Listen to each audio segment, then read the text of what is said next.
reportagem completa sobre essa história, para você principalmente que é tímido, que vê a timidez no dia a dia e não sabe como enfrentá-la. Quando ela passa dos limites, ela pode se transformar em uma fobia social. Uma grande especialista vai falar sobre esse assunto na super matéria do Fábio Amaral e do Marcelo Cabral, e vai ser agora. Uma timidez excessiva que pode até atrapalhar relacionamentos. Impede a pessoa de falar em público, por exemplo. Complica uma entrevista de emprego. Você já ouviu falar em fobia social? Nunca ouvi falar. Fobia social? Nunca ouvi falar. Já. Não ouvi, mas acho que é aquele medo de convívio social, né? Mandou muito bem, hein, amiga? É mais ou menos isso sim. A fobia social pode ser considerada como um tipo de timidez exagerada. Aliás, a psicologia aponta 3 tipos básicos desse comportamento. Isso mesmo, a gente tem um introvertido, que são aquelas pessoas que funcionam mais dentro do seu mundo interno. A gente vai ter pessoas tímidas, que elas funcionam socialmente, mas o crivo social deixa elas um pouco travadas, mas elas conseguem tocar a vida. E a gente vai ter a fobia social. A fobia social é um transtorno de humor, é uma ansiedade, no qual a pessoa tem muita dificuldade em se colocar na vida social. A doutora Vanessa Cardoso, especialista em comportamento humano e questões familiares, revela que, em alguns casos, essa fobia pode desencadear problemas de saúde, transtornos de ansiedade e até mudanças de humor. Ok. Em alguns casos, essa timidez extrema pode até atrapalhar. Um simples gesto, como assinar um documento, pode virar um problema. Isolamento social, pela dificuldade, né, de comer, por exemplo, de assinar, né, alguma coisa em público, de caminhar, da roupa. A autoavaliação dela fica muito pesada e muito dura, da roupa que ela está colocando, da forma como ela se fala, do cabelo, da autoimagem, né, e ela pode apresentar muitos sintomas físicos, como a gente falou anteriormente. Não, sou bastante tímido, sim. O que não é o meu caso, né? Eu até muito pelo contrário, eu gosto, sou extrovertido, gosto de falar, principalmente quando o assunto é futebol, quando é assunto polêmico. Bem extrovertido, né? Pra cima sempre, né, pai? Então, a gente tem que se extrovertir com a galera, né? Tem que chamar, conversar o pessoal, falar o precinho da água normal, cara, é assim, né? O vendedor mais extrovertido se dá melhor. Sim, claro, né? Tem que ter um carisma com o pessoal, né? Pra se dar bem na hora da venda, né? Nossa próxima entrevistada, que preferiu não se identificar durante muito tempo, conviveu com a timidez. Mas com a ajuda da terapia e da dança, vem mudando de vida. Aceita uma dança? Sim, aceito, hoje aceito. Nossa entrevistada se viu presa em um relacionamento abusivo. Sofria ameaças psicológicas do ex-companheiro. A complicada situação teve reflexos também nos estudos. Por timidez e preocupada com a opinião dos colegas e professores, ela não conseguia terminar o trabalho de conclusão de curso para se formar em direito. Com a ajuda da terapia e das aulas de dança, ela se reinventou. Uma grande mudança de vida de 2015 para cá. Eu não tenho mais medo de dizer não. Eu venho em primeiro lugar, né? Até porque se eu não estiver bem, eu não posso me relacionar com o outro. Nunca vai ser um relacionamento bom. Então, primeiro eu tenho que estar bem para poder me relacionar e ser um relacionamento saudável.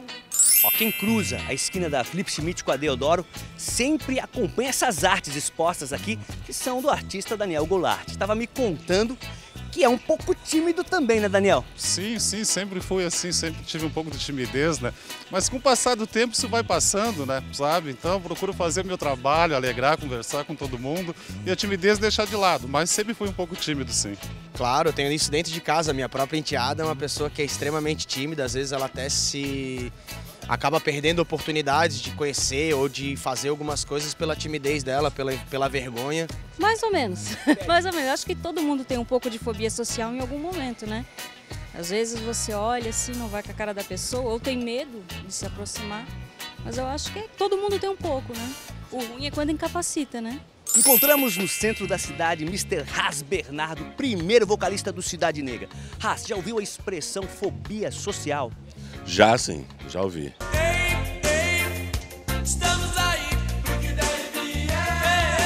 Você é bastante extrovertido, né? Até faz parte da tua função como vocalista, como músico, carregando essa mensagem. Não, com certeza. Eu por ser um cantor de reggae, ter que lidar com várias pessoas, não tem como, né, nem pensar no tipo de doença desse aí. Porque senão eu não conseguiria me relacionar direito com as pessoas.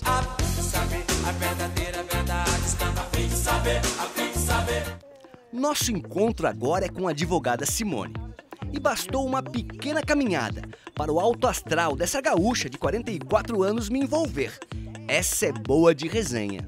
A Simone é extrovertida. Gosta de conhecer pessoas, bater papo. Quando chega em um lugar... Ih, onde é que ela vai? Já foi lá bater papo, ó. Ei, Simone, volta aqui. O papo tá bom. Desde que eu me entendo por gente, eu era líder de classe, depois líder na faculdade, lá do Diretório Livre do Direito. Então, eu sou bastante falante, bastante agregadora. Sempre fui assim. Esse jeitão descontraído, extrovertido e animado da Simone rendeu até um apelido, dado pelas irmãs mais novas. Ah, eu sou mais velha. Sim, minhas irmãs me chamavam de coordenadora, porque agrega, organiza uma, organiza outra. Eu sou mais velha de 5 irmãs e daí elas me chamam de brincadeira, né? Isso aí é de coordenadora. É, vidas e vidas. Olha só quem está com a gente, Chay Carioli, nossa coach preferida, vai falar justamente sobre esse assunto. E que hoje, né, numa coincidência gigante, também pode ser ligado com os fatos tristes e lamentáveis que acontecem lá no estado de São Paulo, né, Chay? Com certeza, é uma coincidência triste, né? Hoje a gente vai falar sobre timidez em excesso e eu vou trazer aqui para vocês também falando um pouco mais sobre autoestima ou a baixa autoestima. E esse pode ter sido um gatilho. A gente escutou, inclusive, agora uma das notícias, porque estamos ainda debatendo, falando, especulando, né, sobre esse assunto triste que nos abala. E simplesmente a gente escutou que um dos alunos pediu para voltar para a escola e simplesmente pediu também insistiu para ficar na mesma sala de aula que ele já estava anteriormente. E para mim é um gatilho, um sinal de que essa pessoa, este menino, este adolescente, ele tinha uma necessidade de estar próximo daqueles que ele já se sentia confortável, onde ele tinha a relação mais próxima com aquele pequeno grupo. No momento em que ele não está participando mais desse grupo, talvez acione um dos gatilhos, né? Um dos gatilhos onde existe essa sensação de rejeição ou essa sensação de não fazer parte, de falta de pertencimento. E quando a gente fala de pertencimento, quando a gente fala de rejeição, quando a gente fala de timidez em excesso e até talvez, num caso muito extremo, de fobia social, a gente está falando de algo muito relevante que às vezes a gente deixa passar. Às vezes a gente está percebendo, mas não quer perceber, não quer olhar. Não quer olhar para alguém que trabalha do seu lado, não quer olhar para algum colega de sala de aula, ou às vezes até para um filho da gente. Então, vale aqui a nossa reflexão sobre as pessoas que são um pouco mais tímidas, principalmente nesse contato e nessa relação social. E eu trouxe para vocês, não o assunto da fobia ou da timidez em si, porque isso a gente já teve aqui a especialista falando. A minha competência hoje é a gente falar sobre um passo em que a gente possa dar para melhorar essa relação que a gente tem com a timidez. E eu falo sobre autoestima. Quando a gente fala de autoestima, as pessoas têm um entendimento um pouco errado sobre a baixa autoestima. Essas pessoas geralmente associam a baixa autoestima com a falta de aceitação com características físicas da pessoa. E a baixa autoestima, ela é muito mais do que isso. Te trouxe um quadro aqui, vou chamar o quadro, tá, Polito? Vamos lá. Para a gente falar um pouquinho mais sobre o que é realmente, ou sobre o que está relacionado realmente à baixa autoestima. Então, a relação da fobia social e a baixa autoestima está relacionada a medo. A medo de quê? Medo de rejeição. A timidez em excesso. E a gente tem uma enquete, inclusive, no nosso ND+, no nosso aplicativo, que está ao vivo agora no seu celular, para que você comente e a gente consiga, ao vivo, aqui interagir com você. O medo da rejeição, né? A timidez em excesso, tudo isso são características de uma real baixa autoestima. O perfeccionismo, as pessoas que têm aquela necessidade de que tudo seja exatamente como elas imaginam que é o certo. E aí, mais uma vez, eu faço um link. Não, eu quero voltar para a minha escola, eu quero voltar para a sala de aula e talvez se voltasse para a mesma sala de aula, não sentasse no mesmo local.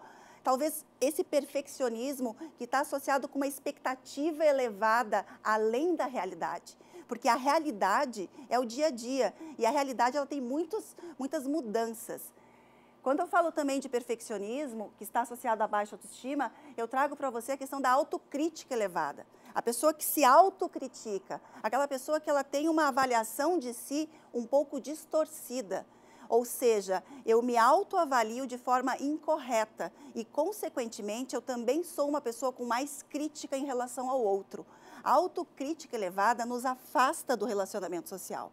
A autocrítica elevada nos afasta de acreditar nesta relação que o outro pode nos trazer. E começa pela gente, ok? Um outro ponto bem relevante, isso principalmente nesse mundo online, onde a gente não se compara mais com os nossos irmãos, com os nossos amigos, com os nossos colegas. A gente se compara além, a gente se compara com a internet, com as nossas referências que estão globalizadas em qualquer outro lugar. Quando temos uma mania de comparação exagerada, isso pode, inclusive, nos prejudicar em relação ao outro, porque nos comparamos em relação à roupa, à atitude, a conhecimento, a estudo, enfim, a mania de comparação, ela atrapalha. Uma dica, inclusive, que eu dou, principalmente para os meus clientes adolescentes é, se tem alguém que você segue numa rede social, Facebook ou Instagram, e essa pessoa ela está te trazendo influências, sentimentos mais negativos do que positivos, deixe de seguir, dê um unfollow. Ah, Chay, às vezes eu estou seguindo alguém que é muito magra, mas que malha muito e que faz tantas coisas. Essa pessoa está te ajudando, está te inspirando, ou ela está te deixando ainda mais acuada e com vontade, inclusive, de tipo, eu nunca vou conseguir. Deixe de seguir. A gente não é obrigado a seguir todo mundo. Você pode escolher. O protagonismo vem da gente, a gente escolhe. Então, a mania de comparação é um gatilho para você perceber quem que na rede social hoje você está seguindo, que influencia positivamente você, a querer mais, a evoluir, a crescer, ou a se encolher e achar que você é menos, certo? E, por fim, aqui eu falei do pessimismo, trouxe para vocês o pessimismo, que é muito essa questão do mindset, da psicologia positiva, o pensamento negativo, é o medo de se frustrar com algo que possa não dar certo. E aí já tenta antecipar o pessimismo, já tenta perceber e analisar todos os pontos onde aquilo não vai dar certo, ou seja, já sofre por antecipação. A pessoa que tem a baixa autoestima, ela já consegue perceber que ela também é julgada como geralmente alguém pessimista. Então você consegue entender que medo de rejeição, timidez em excesso, perfeccionismo, autocrítica elevada, mania de comparação, pessimismo e a tendência a não saber receber elogios são pontos, muitos pontos, que caracterizam as pessoas que estão vivendo neste momento a baixa autoestima. Ou seja, é muito além do que características físicas, vai muito além. E a gente tem muitas dicas aqui que a gente pode simplesmente fazer para melhorar. Chay, vou ler aqui uma pessoa que está comentando, tem várias comentando na enquete, a pergunta foi relacionada a isso, né? A timidez já impediu você, né, de concretizar algo, de fazer algo? O Arimato escreveu assim: oi, nos raros momentos que me senti tímido e que essa postura poderia me atrapalhar, eu enfrentei e consegui. Ele conseguiu enfrentar. Acho que tem que ser assim, enfrentando e superando obstáculos para atingir os objetivos. Abraços meu e da Vaneide. Um beijo, gente. Obrigado pela participação aqui no Demais. É isso, enfrentar, né? Não ter a timidez. Se tiver dificuldade para chegar nesse ponto, buscar ajuda, né, Chay? Isso mesmo, enfrentamento. Uma dica para a gente enfrentar essa timidez excessiva é você expor as suas competências, as suas habilidades, falar mais, se desenvolver mais, gostar mais daquilo que você faz. Consequentemente, você passa a gostar mais daquilo que você é.